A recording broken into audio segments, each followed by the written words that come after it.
జనసభ ఉద్యమకారుడైన రాజారాం యాదవ్ ఆధ్వర్యంలో ఈ నెల 15వ తేదీన ఇందిరా పార్క్ వద్ద బీసీ మహాధర్నా కార్యక్రమం నిర్వహించనున్నారు. ఈ ధర్నాకు హెచ్యూబీసీ స్టూడెంట్స్ యూనియన్ మద్దతు తెలిపింది. ఈ మేరకు తెలంగాణ రాష్ట్ర బీసీ ఐక్యవేదిక అధ్యక్షులు బేరి రామచందర్ యాదవ్ ఆధ్వర్యంలో గచ్చిబౌలిలోని Hyderabad central university BC students union కార్యాలయం వద్ద వాల్ పోస్టర్స్, ధర్నా కరపత్రాలు విడుదల చేశారు.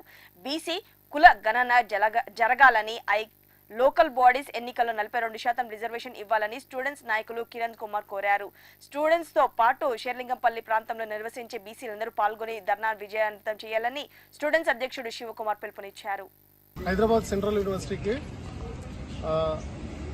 ఆధ్వర్యంలో ఈరోజు తెలంగాణ రాష్ట్ర ప్రభుత్వం బీసీలకి స్థానిక సంస్థల్లో 42% రిజర్వేషన్లు అమలు చేయాలని, అట్లాగే కులగణని శాసనసభలో చట్టబద్ధం చేయాలనేసి, ఈ కులగణనకు రోల్ మోడల్గా బీహార్ రాష్ట్రాన్ని తీసుకోవాలనేసి ఈరోజు హైదరాబాద్ సెంట్రల్ యూనివర్సిటీ వేదికగా ఈ పోస్టర్ రిలీజ్ చేయడం జరిగింది.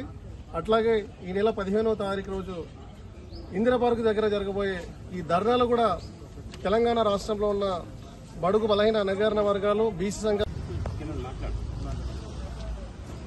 ఈరోజు రాజారాం యాదవ్ అన్న ఆధ్వర్యంలో కులగణన, అలాగే 42% లోకల్ బాడీస్లో రిజర్వేషన్లు పెట్టాలని, బీసీలకు రిజర్వేషన్ పెట్టాలని చేస్తున్న మహాధర్నాకు హైదరాబాద్ సెంట్రల్ యూనివర్సిటీస్ నుంచి విద్యార్థులుగా, ఓబీసీ విద్యార్థులుగా మేమందరం సంపూర్ణ మద్దతు తెలిపి ఇది 15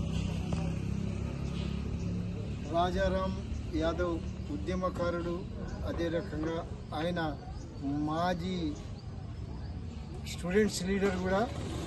ఎమ్మెల్యే కాంటెస్ట్ చేసిన రాజారాం యాదవ్ గారి ఆధ్వర్యంలో ఇందిరా పార్క్ వద్ద ధర్నా కార్యక్రమం చేపట్టినాము.